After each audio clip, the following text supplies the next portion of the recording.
Student, আমি প্রিয়াঙ্কা বৈদ্য চলে এসেছি আরেকটা নতুন ভিডিও নিয়ে। আজকে এটা নিয়ে আলোচনা করব এইচএস 2025-এর এবিটিএ টেস্ট পেপারে বায়োলজি সলিউশনগুলো আমি করিয়ে দিচ্ছিলাম এবং আমি খুবই অসুস্থ থাকায় তোমাদের ভিডিওগুলো একটু দেরি হয়েছে আনতে। তো আজকে পেজ নাম্বার এসসি 235 এবং 240 নিয়ে আলোচনা করব। তো এখানে এমসিকিউ আর এসএকিউগুলো আমি বলে দেবো, আর 2 মার্কস আর 3 মার্কসের যে প্রশ্নগুলো রয়েছে সেগুলো কিন্তু আমি আলাদা করে করিয়ে দিচ্ছি। এবং আগেও বলেছি যে যারা ভিডিওগুলো দেখোনি, প্লেলিস্টের লিঙ্ক দিয়ে দেবো ডেসক্রিপশন বক্সে, সেখান থেকে তোমরা অবশ্যই কিন্তু দেখে নেবে। তো আজকে প্রথম যে পেজটা আছে, পেজ নাম্বার 235, ঠিক আছে। প্রথম প্রশ্ন যেটা রয়েছে, নিচের কোনটিতে কোরকোদ্গম দেখা যায় না? অপশান ডি হয়ে যাবে সঠিক অ্যান্সার। তারপর আছে স্পোরোপোলেনিন হলো, সেটা হবে অপশান ডি সবগুলি। মানুষের প্রতি নিক্ষমে উপস্থিত গড় শুক্রাণুর সংখ্যা, অপশান বি হবে। দ্বিসংকর জননে টেস্ট ক্রস অনুপাত হবে, যদি বলে একসংকর জননে তাহলে 1:1 হতো, আর দ্বিসংকর জনন মানে হচ্ছে 4টে 1 হবে, ঠিক আছে। L M O L N genotype যুক্ত স্বামী স্ত্রীর সন্তানদের রক্তের গ্রুপ হবে, এটা এমএন ব্লাড গ্রুপ হবে, ঠিক আছে। একটি ননসেন্স কোডন হলো, সেটা হচ্ছে তোমাদের অপশান বি হবে ইউএএ।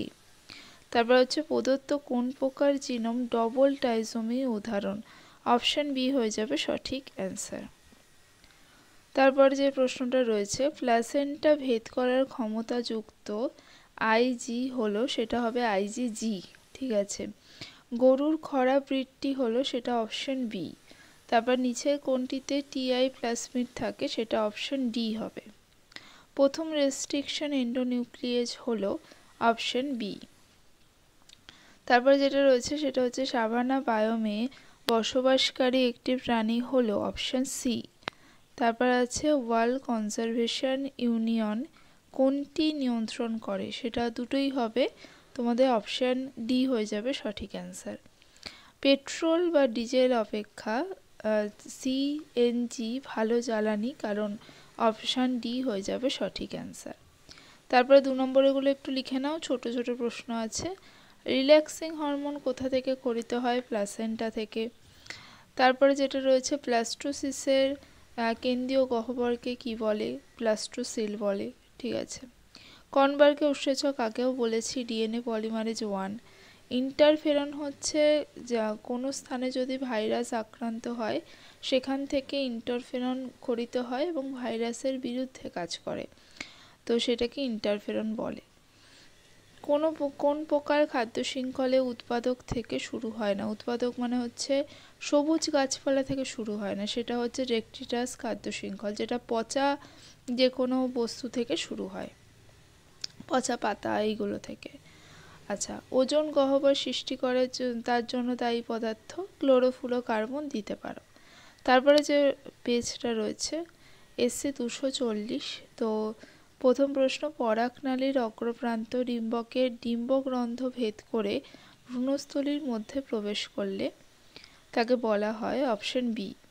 তারপরে আছে স্ত্রী পাখিতে ডাব্লু ক্রোমোসোমের ওপর অবস্থিত জিনটি হলো, এটা দুটোই হবে, বি আর সি, ঠিক আছে।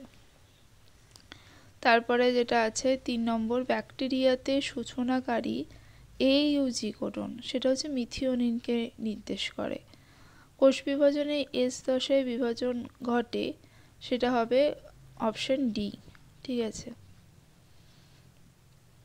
5 নম্বর যে প্রশ্নটা রয়েছে সেটা হচ্ছে একজন রোগী এইডস রোগে ভুগছে, তাহলে তাদের কৌশলটা কি দিয়ে বুঝবে? সেটা হচ্ছে অপশান তোমাদের সি, এলাইজা টেস্ট। ভেড়া ডলি কোন প্রযুক্তিতে তৈরি করা হয়েছিল? সেটা অপশান সি হয়ে যাবে সঠিক অ্যান্সার। তারপর আছে বন্যপ্রাণী সুরক্ষা আইনটি প্রবর্তিত হয়, অপশান সি। তারপর আছে ধোঁয়াশা, বারবার প্রশ্নটা রিপিট হয়েছে, ঠিক আছে, বারবার রিপিট হয়েছে, খুব ইম্পর্টেন্ট, অপশান ডি হবে। নালি জমি মানে হচ্ছে 2n-2। হ্যাভারল্যান্ড বিখ্যাত কিসের জন্য? সেটা বি হবে। বংশগত কিন্তু লিঙ্গ সংযোজিত নয় এমন একটি রোগ হলো থ্যালাসেমিয়া। ঠিক আছে, বংশগত কিন্তু লিঙ্গ সংযোজিত নয় এমন একটা রোগ হলো থ্যালাসেমিয়া, কারণ এটা লিঙ্গের ওপর ডিপেন্ড করে না। বাকিগুলো কিন্তু লিঙ্গ, হিমোফিলিয়া, বর্ণান্ধতা এগুলো এক্স ক্রোমোজোম বাহিত হয়। নিচের কোনটি পরাগরেণুর বহিঃস্তর, সেটা হচ্ছে এক্সাইন। তারপর আছে টার্নার সিনড্রোম, হচ্ছে বারবার আসছে, 44 অটোসোম থাকে আর একটা এক্স ক্রোমোজোম কম থাকে। গ্রাফিয়ান ফলিকেলের গহ্বরকে অপশান এ হবে। তারপরে যে 2 মার্কসের প্রশ্নগুলো, 2 নম্বরের 1 নম্বরের যে প্রশ্নগুলো রয়েছে, প্রথম প্রশ্ন যেগুলো রয়েছে, ওভিউলেশন বলতে কি বোঝো? গ্রাফিয়ান ফলিকেল থেকে ডিম্ব নিঃসরণকে ওভিউলেশন বলে। রজচক্রে 14তম দিনে ওভিউলেশন ঘটে। তারপরে হচ্ছে হেটারোসিস। হেটারোসিস কি তোমরা পেয়ে যাবে হচ্ছে, এটা 10 নম্বর চ্যাপ্টারে পেয়ে যাবে।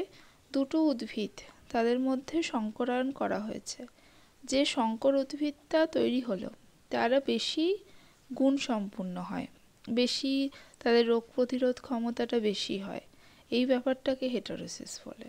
ঠিক আছে, তারপরে যে প্রশ্নটা তোমাদের ছিল সেটা হচ্ছে অসম্পূর্ণ প্রকটতা বলতে কি বোঝো? তো অসম্পূর্ণ প্রকটতা 5 নম্বর চ্যাপ্টারে পেয়ে যাবে, যে পরস্পর বিপরীত বৈশিষ্ট্য যুক্ত দুটি জীবের যদি সংকরণ ঘটানো হয় তাহলে তাদের মধ্যে সম্পূর্ণরূপে প্রকাশ মানে না পেয়ে আর কি একটা মিশ্র একটা বৈশিষ্ট্য জীব সৃষ্টি হবে, তাকে অসম্পূর্ণ প্রকটতা বলে। তারপরে যেটা আছে সেটা হচ্ছে বায়োম কি, তোমরা পেজ নাম্বার 751-এ পেয়ে যাবে, চ্যাপ্টার 13-এ। আচ্ছা, তারপরে গেইটোনোগ্যামি হচ্ছে এই পরাগযোগে একই গাছের দুটি ফুলের মধ্যে হয়। ঠিক আছে, গেইটোনোগ্যামি উদাহরণে দেখে রাখবে। তাহলে এই ছিল আজকের প্রশ্ন। আমি খুব তাড়াতাড়ি এমসিকিউ এসিকিউ আর কয়েকটা পেজ বাকি আছে সেগুলো করেই দেবো, আর 2 মার্কস 3 মার্কস আমি প্রথম 15টা পেজ অবশ্যই করিয়ে দেবো। আজকের মতো টাটা।